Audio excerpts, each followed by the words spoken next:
The clatter of forks on porcelain and the low hum of conversation filled the air, a melody I had composed myself. It was Sarah's 18th birthday, and my entire family had gathered at my daughter Helen's home, a house that stood as a testament to the life I had built for her. I had spent the past 3 days in my kitchen, a battlefield of love and devotion, preparing a meal worthy of the occasion. The beef Wellington, my son David's favorite, was a masterpiece of flaky pastry and tender meat, perfected over decades.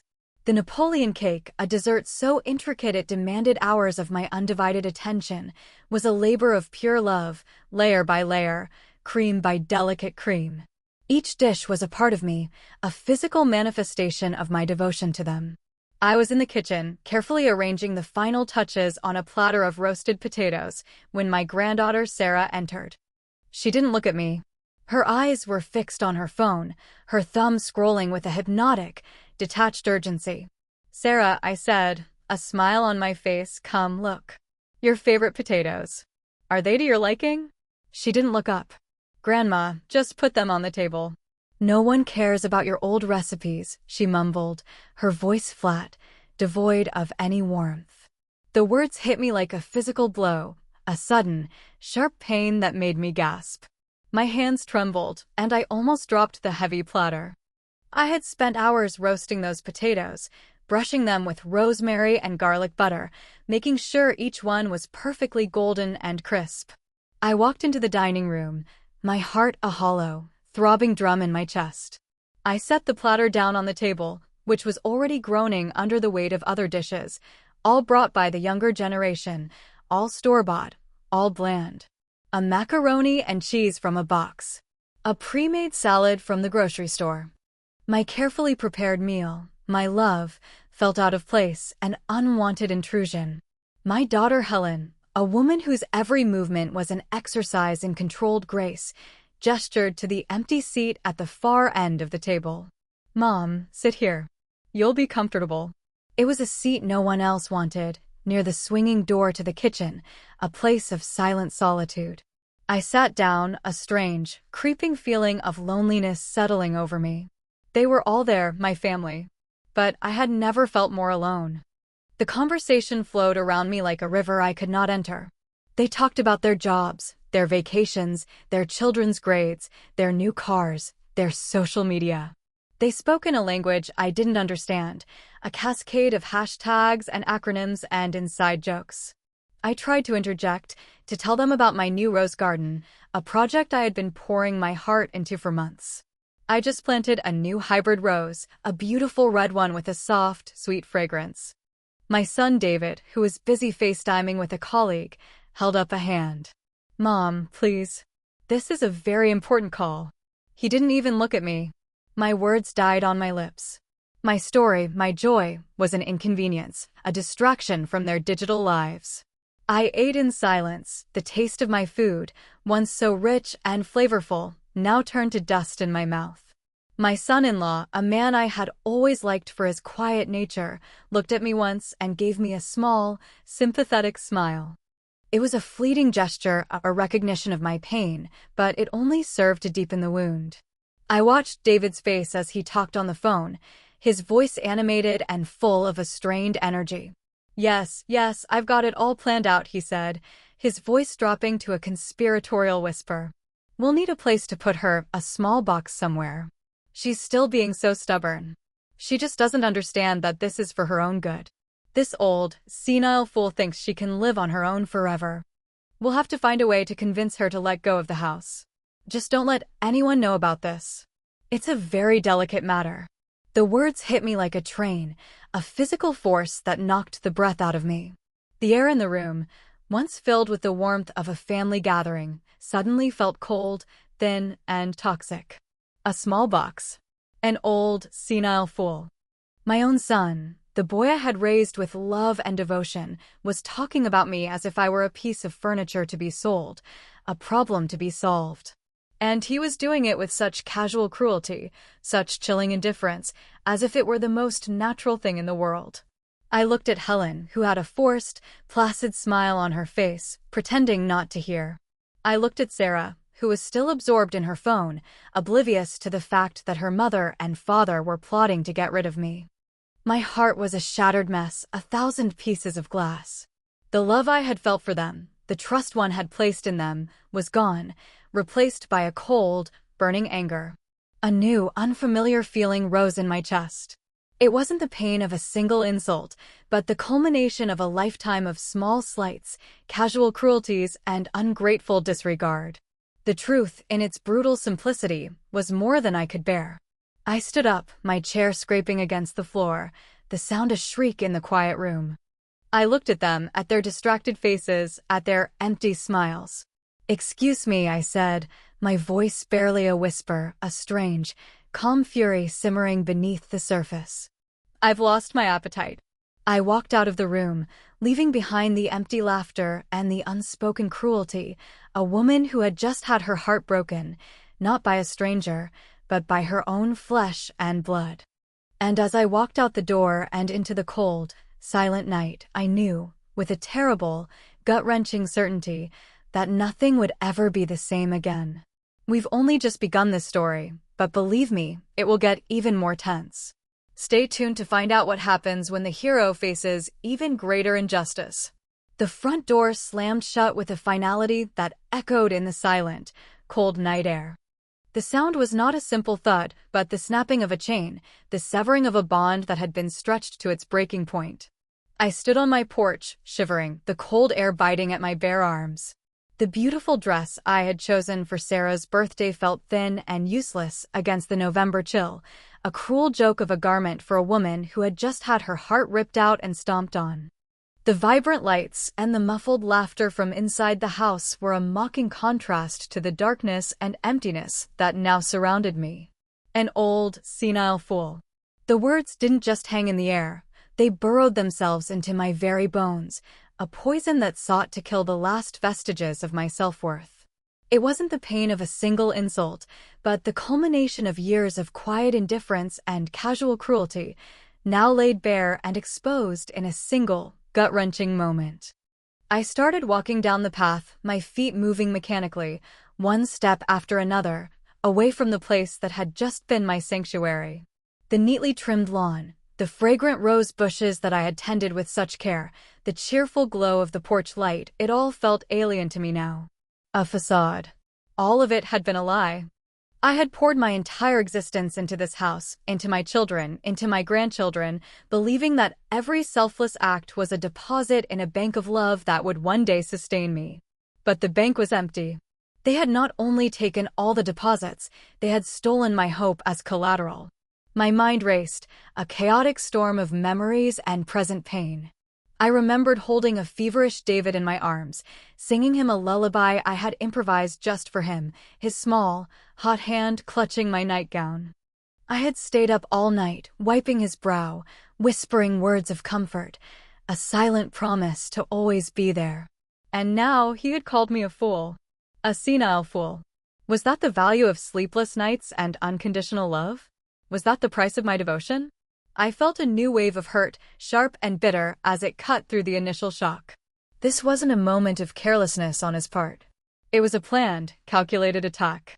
They hadn't come for a birthday, they had come for my house. The birthday was just the stage, the setting for their cruel performance. The streetlights cast long, yellow shadows on the pavement as I walked. Each step was a quiet, firm defiance. I wasn't just walking away from that house, I was walking away from the person I had been for so long, a woman who had always put others first, who had always found an excuse for their callousness. They are young. They are busy. They do not mean it. This is how the world is now. I had told myself these lies for years, a mantra to shield myself from the truth. But now the truth was a physical presence, a cold hand on my shoulder, forcing me to face it. They meant it. Every word. Every act of dismissal, every sidelong glance of annoyance, every time they ignored my advice. They truly saw me as a relic, a problem to be solved, a piece of property to be acquired. I finally reached my own front gate, and a new wave of anger, cold and steady, washed over me. This house, the one they so desperately wanted, was my last stand. I had inherited it from my own parents, and every corner held a memory. The height chart on the back of the pantry door, where I had marked my children's growth and later my grandchildren's. The kitchen window where I would stand and watch the snow fall, drinking my morning tea. The living room where I had hosted every Christmas dinner for the last 40 years. It wasn't just a house, it was a living monument to my life. And they wanted to tear it down and replace it with a small, characterless box where they could supervise me, or rather, where they could contain me, control me, and keep me out of sight. I fumbled with the key, my hands still shaking from the cold and the shock. The lock clicked, and I pushed the door open, stepping into the familiar warmth and silence of my home. The air was still thick with the lingering scent of my baking from the morning. The beef roll was in the oven, waiting to be served. The potato salad was chilled and ready. The Napoleon cake sat on the counter, a masterpiece of love and patience. The sight of it all, so lovingly prepared for a family who couldn't be bothered to even look up from their phones, felt like a final insult. I wanted to smash it, to throw it all on the floor, to scream until my throat was raw. But a different feeling took hold of me. A calm, chilling resolve. This was my home. This was my legacy. And I would not give it up. Not to them. I walked to the living room and sat in my favorite armchair, the one with the worn velvet that had molded to my shape over the years. I did not turn on the lights. I simply sat there in the dark, my mind clearing, the chaotic storm now cold, focused fury. I had been so blind. So utterly, tragically blind. David had not just casually called me an old fool. He had been speaking to someone on the phone about selling my house. It wasn't a whim. It was a business transaction in their eyes. A number. A line item on a spreadsheet. I started to replay the entire dinner in my mind. Every word, every glance, every moment of silence. I recalled David's voice, the tone of his words. She's still being stubborn. She just doesn't understand. It was the voice of a man who believed he was doing something charitable, something for my own good. But it was a lie. The contempt in his voice was not just for my old ways, but for me as a person. The way he and Sarah had ignored my efforts, their complete disinterest in my cake, my food, my life, it was all a part of the same cruel act. They had already written me off, a ghost in my own house, a problem to be solved. A sudden, sharp ring of the phone startled me. It was Helen. Her face, when I answered, was a study in forced concern. "Mom, where are you? We've been so worried. You just ran out of the house. We're still here. We're so worried about you." Her words were a masterclass in feigned sincerity. She was not worried about me. She was worried about me ruining their plans. I felt a cold smile form on my lips. "I am home, Helen. Safe and sound. The door is locked. You can all go now. I do not wish to speak with you." "But Mom, what about Sarah's cake? And the gifts?" "We didn't even sing to her yet," she said, her voice rising in a calculated pitch of desperation. "What happened?" "You are being so dramatic." "Dramatic?" I repeated the word, letting it hang in the air between us. Was it dramatic when my grandson called me an old, senile fool? Was it dramatic when he told his accomplice on the phone that he didn't know how to explain to me that taking my house was for my own good? There was a moment of silence. A flicker of panic crossed her face, a brief flash of a lizard-like fear. She hadn't expected me to hear. She thought I was in the kitchen, crying. "Mom, you misunderstood him. He did not mean it like that. He was talking about something else entirely. You just heard him out of context. You know how hard it is to explain things to people your age." "Oh, I think I heard him perfectly, Helen." "The context was very clear," I said, my voice as steady as stone. "Now, I believe it is time for you to leave. Do not call me again. Do not come to this house again. And do not ever, ever tell me you love me again. Not when you are so transparently lying." I hung up the phone before she could say another word. The silence that followed was a profound victory. They had always controlled the narrative, the pace of our conversations, the terms of our interactions. They would make a demand, and I would concede, always. But not anymore. A new strength, a quiet, furious resolve was growing in me, a seed of rebellion that had finally sprouted. I sat there for what felt like an eternity, but was probably only an hour, planning. I needed to understand everything. The greed, the casual cruelty, the lies. My anger was no longer a hot, blinding rage. It was a cold, sharp tool. I started to think. David's business.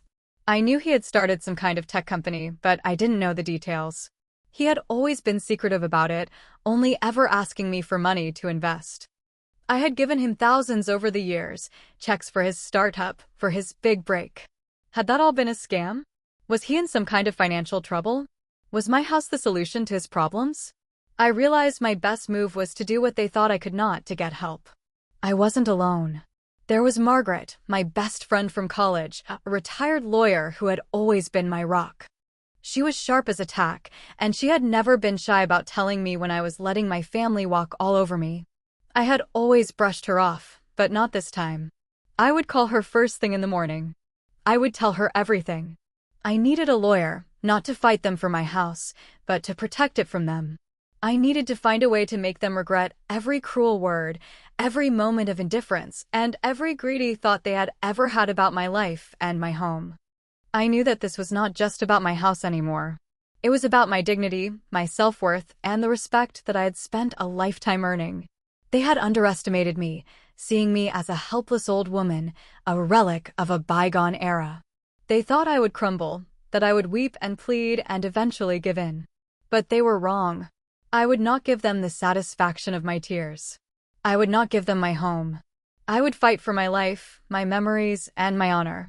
And the fire that had been ignited in my heart was a promise that this was only the beginning.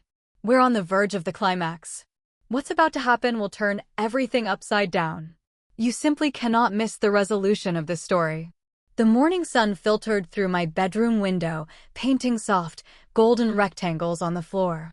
It was a new day, but it was not like any other day I had ever experienced. The house, usually bustling with the ghosts of past laughter and the hum of my daily routine, was unnaturally quiet. I woke not to the ache of betrayal, but to a newfound clarity. The fire that had ignited within me last night was not a raging blaze, but a steady, simmering heat, a forge where my broken heart was being hammered into something strong and resilient. The emptiness they had left behind was not a void, but a blank canvas. I went downstairs and entered the living room. The remains of the uneaten dinner sat on the table, a silent testament to my foolishness and their cruelty. The magnificent Napoleon cake, a work of art and love, sat untouched. For a brief moment, a flicker of pain, a memory of my eagerness and effort, threatened to overwhelm me. But I pushed it aside. I walked over to the cake and, with a calm, decisive motion, picked up the box I had prepared for my neighbor, Mrs. Davison, and placed the untouched cake inside. She would appreciate it. She had always been kind and loving, a woman who understood the value of a shared moment and a home-cooked meal. As I cleaned up, I felt no sadness, only a cold resolve. I had always been the one to clean up their messes, literal and figurative. But this time, it was different. I was not just tidying up a room, I was erasing them from my life. The dirty plates, the half-empty glasses, the crumpled napkins, they were all physical manifestations of their disregard. I washed each dish with a deliberate, slow rhythm, as if I were washing away the memory of their faces, their cold words, their empty smiles. I was not a servant. I was a woman taking back her home. The phone rang just as I was putting the last plate in the cupboard. It was Helen. I did not answer. It rang again. And again. The screen flashed with her name, her profile picture a smiling, carefully curated image of a loving daughter. She had called 6 times in the last hour. I felt a grim satisfaction. They were worried, not about me, but about their plan. They thought I would be calling them, sobbing, begging them to come back, to forgive me for my dramatic outburst. They believed they held all the power. They were about to learn how wrong they were. I took a deep breath, and with a new sense of purpose, I called Margaret. She answered on the second ring, her voice as sharp and no-nonsense as I remembered. "Martha? I was just about to call you. I heard you had a little party last night. Are you all right?" she said, her voice dropping to a serious tone. I felt a surge of warmth. Margaret always knew. She had a sixth sense for when I was in trouble. I took a moment to compose myself, and then I began to tell her everything. I told her about the dinner, the cake, the silent disregard. I told her about David's condescending phone call, and I repeated the words, an old, senile fool. I told her about Helen's feigned concern, her attempt to manipulate me into returning. I told her about their desire to sell my house, their thinly veiled greed, their casual cruelty. As I spoke, the dam of emotion I had been holding back finally broke, and tears streamed down my face. But they were not tears of weakness. They were tears of rage. Margaret listened in silence, her quiet presence on the other end of the line a solid, unwavering support. When I finished, there was a long pause. "Well, that's just—" "I have no words," she finally said, her voice seething with a controlled fury that mirrored my own. "That's beyond despicable, Martha. You have given them your entire life. And for what? For them to treat you like a piece of furniture they want to replace? This stops now. I mean it. This is not a request. This is not a discussion. This is a promise." I felt a wave of relief wash over me. I was not alone. Someone finally saw what I had been enduring for so long. "What do you want to do, Martha?" she asked. "I want to protect my house," I said, my voice strong and clear. "And I want them to pay for what they did. Not with money, but with the consequences of their greed. I want them to realize what they have lost. I want them to look at the life I will build for myself and understand that they have nothing to do with it." Margaret's voice was filled with professional determination now. "All right. I'm on it. I'll get the paperwork started to put the house in a trust. It will be legally impenetrable. We'll set up a meeting with a financial advisor I trust implicitly. We're going to review all your assets. All those little checks you wrote for David's startup over the years, we're going to look into every single one of them. We're going to build a fortress around you, Martha. A financial and legal fortress. They will not get a single cent from you. They will not have a single say in your life again." The next few days were a blur of meetings, phone calls, and paperwork. Margaret worked with a speed and efficiency that astounded me. We created a legal trust for my house, ensuring that it could not be sold or transferred without my express permission, and not for at least 50 years. We set up new bank accounts, transferring all my money and investments to an account they had no knowledge of. Margaret's financial advisor helped me set up a new portfolio, one that was not just safe, but was also geared towards my new goals. My goal was no longer to save for their future, but to live my own. As we worked, a disturbing picture began to emerge. The amounts I had given David for his startup were staggering. He had told me he needed a small amount here and there, a few $1,000s to cover unexpected costs, but when Margaret and the advisor dug into the details, they found a pattern of lies and deception. My money had not been used to fund a promising business venture. It had been used to fund his lavish lifestyle, to pay off debts from failed investments, and to maintain the illusion of success. There was no company. It was all a complete fabrication. He had bled me dry for years, always with a new, believable story, always with a promise of a future return. And every check I had written was a new deposit in a trust fund for a lie. The final piece of information came from Margaret's private investigator, a former colleague from her days as a prosecutor. The investigator found that David's company was a shell corporation, a front for his debt. The last, most damning piece of information was that he had a significant amount of gambling debt and was on the verge of bankruptcy. He and Helen had been planning to sell my house not just to supervise me, but to cover his financial collapse. My house was not just a convenience to them, it was their last resort. Their last, desperate plan to keep from losing everything.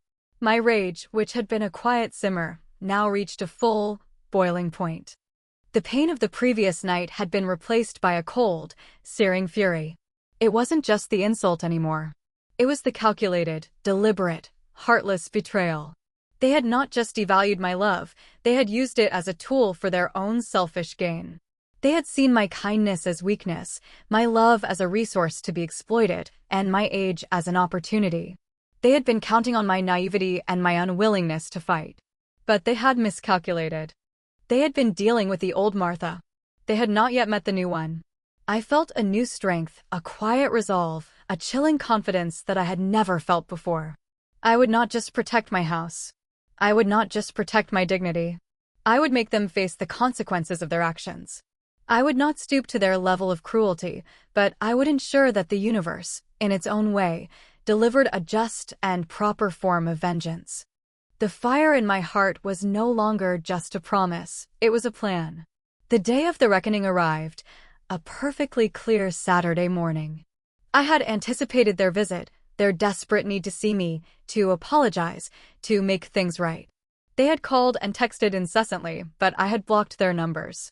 This was not a conversation to be had over a shaky cell connection. This needed to be a physical, tangible event, a final performance where I, for once, held all the cards. I had invited my best friend Margaret over, not just for moral support but as a silent, powerful witness. She arrived in her no-nonsense business suit, her posture as sharp and straight as a sword, a reassuring presence in my living room. An hour later, the doorbell rang. I had known it was them without even checking the peephole. I took a deep breath, smoothing the front of my dress, a simple, elegant silk dress that made me feel more like a woman of substance than a fragile old lady. I opened the door, and there they were. David and Helen, flanked by Sarah, who had a forced, placid smile on her face. They looked nervous, their eyes shifting, avoiding mine. David held a bouquet of flowers, cheap, supermarket roses, and a box of chocolates. Helen was empty-handed, but her face was a masterpiece of feigned concern. "Mom, we were so worried," Helen said, her voice a practiced, saccharine melody. "We've been trying to reach you all week. Why won't you answer?" I stepped aside, gesturing them in, my face a blank mask. They shuffled into the living room, their eyes widening slightly as they saw Margaret sitting on my couch, a small, knowing smile on her face. "Margaret?" David said, his voice laced with confusion. "What are you doing here?" "I'm here as a friend," Margaret said, her voice calm and firm. "And as legal counsel." The air in the room thickened, a palpable silence that suffocated their false pleasantries. David's smile faltered. Helen's face went rigid. They knew. I could see the dawning horror in their eyes, the sudden, sharp realization that their easy mark had turned out to be a trap. "What is this, Mom?" David said, his voice now a low, dangerous growl. "Are you really going to make a scene?" "We just wanted to talk." "Oh, we are going to talk," I said, my voice as calm as a summer morning. "We are going to talk about many things. Let's start with the birthday dinner, shall we? The one you ruined with your callous words and your greedy plans. I believe you were talking to someone about selling my house. A small box somewhere, you said. You called me a senile fool. Do you remember that, David?" David's face turned crimson. "I don't know what you're talking about, Mom. You're making things up." "Am I?" I asked, my voice still dangerously calm. "Then let's talk about the company. The one that doesn't exist. The startup that bled me dry for years. The one that was a front for your gambling debts." A gasp from Helen. Sarah's eyes, finally off her phone, were wide with shock. Margaret sat motionless, a silent pillar of support. I saw the flash of sheer, unadulterated panic in David's eyes. He hadn't expected me to know. He hadn't expected me to do anything but cry and let them take everything. We can explain." Helen stammered, her voice a terrified whisper. "There's nothing to explain," I said, a cold, hard finality in my voice. "You didn't need money. You needed an accomplice. You needed me to be a senile fool so you could steal my life's work. And you, Helen, were right there with him, nodding along, feigning concern while you plotted to put your own mother in a nursing home." Helen's face crumpled, tears welling in her eyes, but I felt no sympathy. They were crocodile tears, tears of a woman who had been caught red-handed. David, his face a mask of rage and desperation, lunged forward. "You have no right to do this to us. We are your family. You owe us," he screamed, his voice cracking with fury. "This is our money. Our inheritance. You are just an old, useless woman. You are supposed to die and leave this to us." The words, so vile and full of entitlement, didn't break me. They filled me with a powerful, icy resolve. This was the moment. The final confrontation. I looked at David, then at Helen, then at my granddaughter, whose face was pale with shock and revulsion. Oh, you. I repeated the words, my voice a whisper that commanded their full attention. I have given you my entire life. I have bled myself dry for you. I have sacrificed everything. And what have you done in return? You have called me a fool and plotted to take everything I have. But you have failed. The house is in a trust. It cannot be sold or mortgaged. You will never, ever get a single cent from it. You will not get a single cent from me. I have taken my money and I have placed it in a secure location. You will never find it. Your debts are your problem, David. Your greed is your consequence, Helen. The silence was deafening. It was a silence filled with the crushing weight of their defeat. They looked at me, not as their mother and their grandmother, but as the source of all their future problems. The rage in David's eyes turned into a desolate, hollow despair. Helen's tears were no longer an act. They were born of a bitter, tragic realization. And as for the inheritance, I continued, I have made my final arrangements. Everything I own, everything I have worked for, will go to the St. Jude Children's Research Hospital. And to my neighbor, Mrs. Davison, who has been kinder to me in the past week than you have been in the last 10 years. I watched as their faces fell, the hope draining from them, leaving behind a cold, empty void. I had not just taken their future, I had given it to someone else. I had not just defeated them, I had made them utterly irrelevant. Their greed, their cruelty, had resulted in nothing but their own public humiliation and financial ruin. They were left with nothing. Absolutely nothing. Now, I believe it is time for you to leave, I said, a quiet authority in my voice. Do not come back. Do not call again. You have no home here. I have no family here. You have lost me. And you have lost the future you so desperately craved. It is gone. Just like your character. They stood there for a long moment, defeated and silent. Then, slowly, with a quiet dignity, they turned and walked out of the house, their heads bowed, leaving behind the silence and the suffocating weight of their failure. I stood there, watching them go, not with triumph, but with a profound, quiet sadness. It was the end of a life I had so carefully built, a family I had so desperately loved. But it was also the beginning of something new, something that was mine and mine alone. I turned to Margaret, and for the first time in a long, long time, I smiled. "Thank you, Margaret," I said. "It was my pleasure, Martha," she replied, a genuine smile on her face. "Now, what do you say we go on that vacation to the Bahamas you've always dreamed of? We can celebrate your new life. And we can do it on your dime, Martha. All your dime." I laughed. A deep, heartfelt laugh that came from a place of genuine joy, a place I had thought was gone forever. It was a laugh that said I was no longer a senile fool. I was a free woman. I was a survivor.